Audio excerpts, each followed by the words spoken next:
नमस्कार दोस्तों, आप देख रहे हो गुजरात क्रॉनिकल न्यूज चैनल। आम आदमी पार्टी ने स्थानीय नगर निगम चुनाव में बेहतरीन प्रदर्शन के बाद अब 2022 के चुनाव की रणनीति तैयार कर चुकी है, जिसके भाग रूप में आज अरविंद केजरीवाल दिल्ली के मुख्यमंत्री सूरत के बाद आज दूसरा उनका गुजरात का राजनीतिक दौरा था। इस दौरे में जो मुख्य बातें निकल के आई उसमें तो स्पष्ट ये नजर आ रहा है कि उन्होंने जो आरोप लगाए भाजपा और कांग्रेस पे कि कांग्रेस का बिकाऊ माल जो भाजपा में आ रहा है, भाजपा और कांग्रेस की 27 सालों से एक मिली भगत है।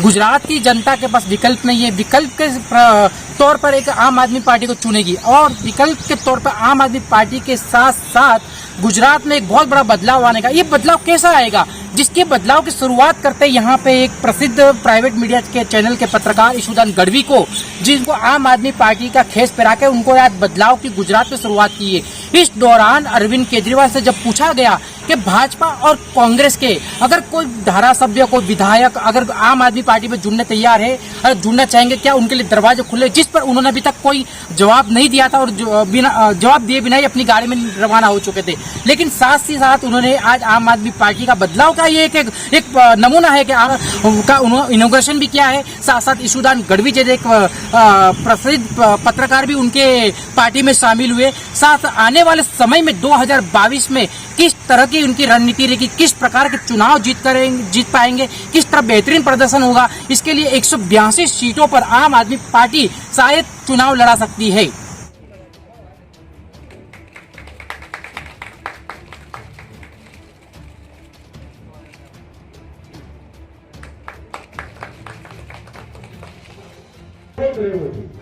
राजनीति हो, पत्रकार हो कि कोई अन्य व्यवसाय में हो, આપણું ઉદ્દેશ્ય, આપણું લક્ષ્ય સમાજ સેવા હોવું જોઈએ। અને મિત્રો, જ્યારે ગુજરાતની જનતાએ અઢળક મને પ્રેમ કર્યો, હું જનતાનો જેટલો ઋણ ચૂકવું એટલું ઓછું છે, એટલે પછી મેં વિચાર કર્યો કે હવે મારે બમણી મહેનત કરવી પડશે, બમણી મહેનતથી જોડાવવું પડશે। તો અહીંયા તો લક્ષ્મણ રેખા આવતી આપણે સમજીએ પ્રિન્ટ મીડિયામાં આપણે લખીએ કે ઇલેક્ટ્રોનિકમાં બતાવીએ, પણ નિર્ણયો આપણું બંધારણ એવું કહે છે કે નિર્ણયો લેવાની શક્તિ તો રાજનેતાઓમાં છે, રાજકારણમાં છે। પ્રજાને સુખાકારી આપવાના નિર્ણયો એ હંમેશા એ રાજનીતિ અથવા તો રાજકારણ અથવા કોઈ એક બંધારણ રીતે પદાધિકારીઓ છે એની જવાબદારી છે।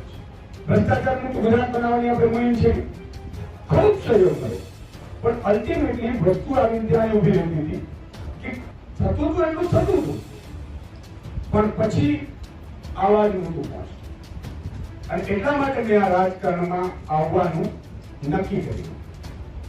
મિત્રો, પહેલા પણ મારો ઉદ્દેશ્ય સમાજ સેવા હતું, આજે પણ છે અને ભવિષ્યમાં પણ છે। હું વારંવાર કહું છું કે અહીંથી લઈ કઈ નથી જવાનું।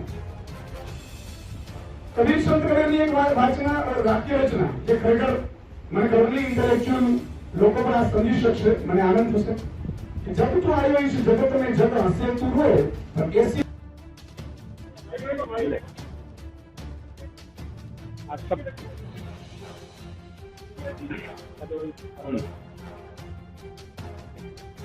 आप सबको मेरा नमस्कार। मंच पे मौजूद ईशुदान भाई, गोपाल भाई, मनोज भाई, गुलाब जी और मीडिया के सभी साथीगण, सबसे पहले मैं आपको एक छोटा सा किस्सा सुनाना चाहता हूँ।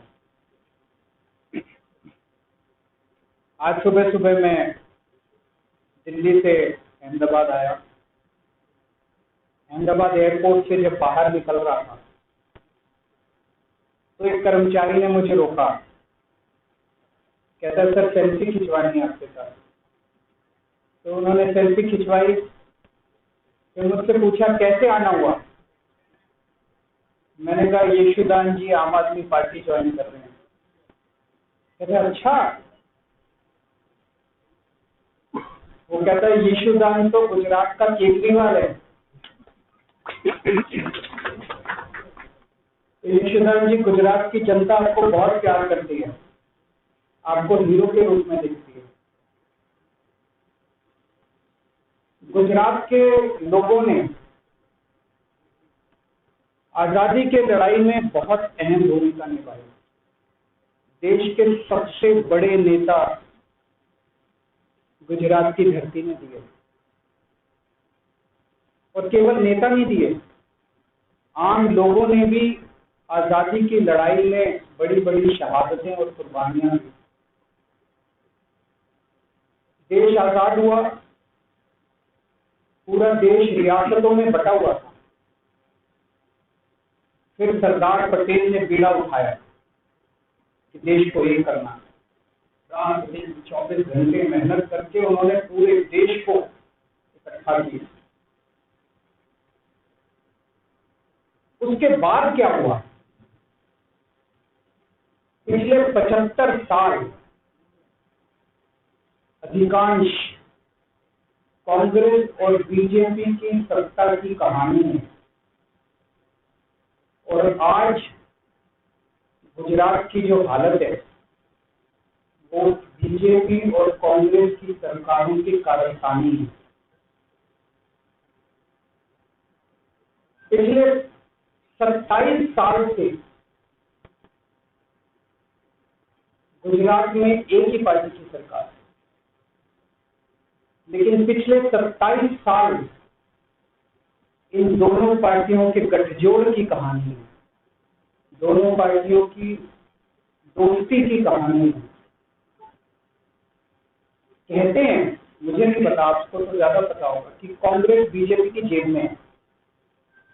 जब जब बीजेपी को जरूरत होती है तो माल कांग्रेस सप्लाई करती है। ऐसे कैसे चलेगा? गुजरात की कौन सुध लेगा? आज गुजरात के किसान आत्महत्या कर रहे हैं 75 साल के बाद। गुजरात के सरकारी स्कूलों की बुरी हालत है, गुजरात के सरकारी अस्पतालों की बुरी हालत है, गुजरात के व्यापारी डरे हुए हैं। डरने की क्या जरूरत है? अब तो देश आजाद हो गया, किसी की हिम्मत नहीं है। अभी कुछ साल पहले मेरा एक दौरा लगने वाला था, गुजरात का एक बहुत बड़ा चेंबर ऑफ कॉमर्स है, उन्होंने मुझे इनवाइट किया। एन वक्त पे गुजरात के अथॉरिटीज ने उन पे प्रेशर डाल के मेरा दौरा कैंसिल करा दिया। ये क्या बात है? गुजरात के व्यापारी डरे हुए, और पिछले 1 साल के अंदर कोरोना काल के दौरान जिस तरह से गुजरात को अनाथ छोड़ दिया गया, ऐसे लगा जैसे गुजरात के लोगों की सुध लेने वाला कोई नहीं है, गुजरात के लोगों का ख्याल रखने वाला कोई नहीं है। ऐसे हालात के अंदर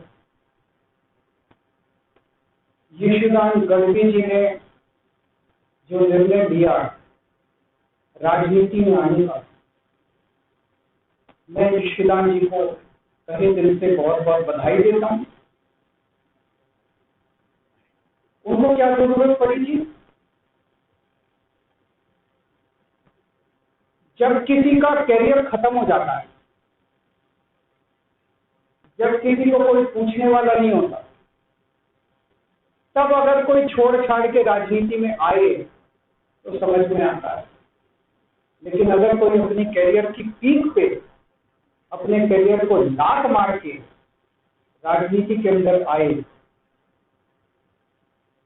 तो वो गुजरात की जनता के लिए आ रहा है।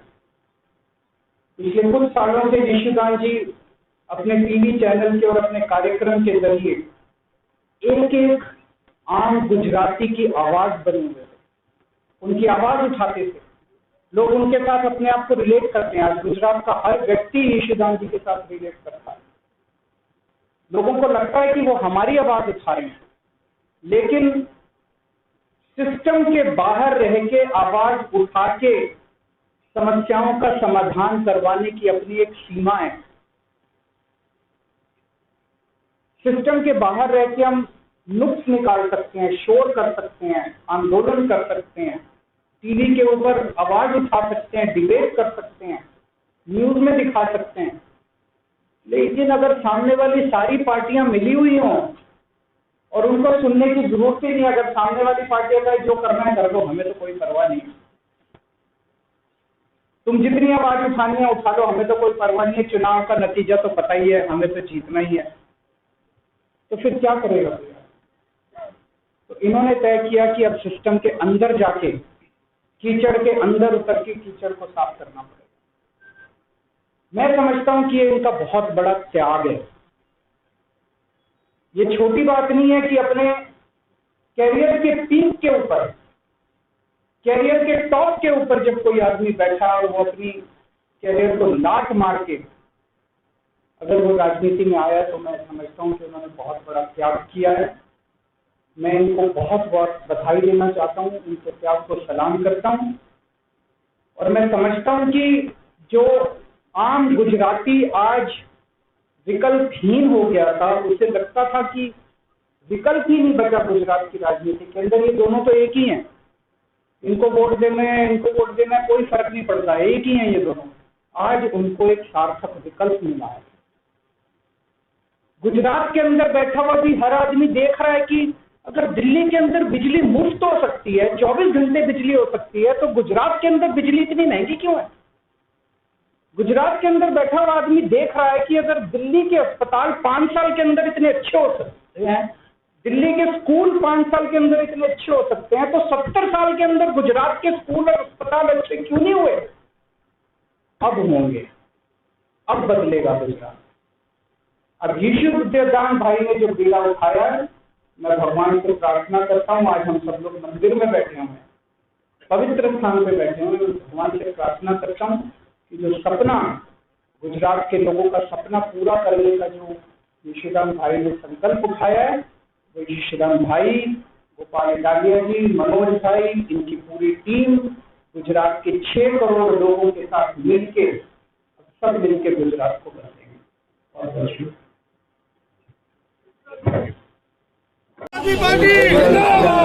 अरविंद जी भाजपा या कांग्रेस का कोई भी विधायक या कोई भी आप में ज्वाइन करना चाहेगा तो आ सकता है क्या? अरविंद जी थोड़ा खसी जाओ।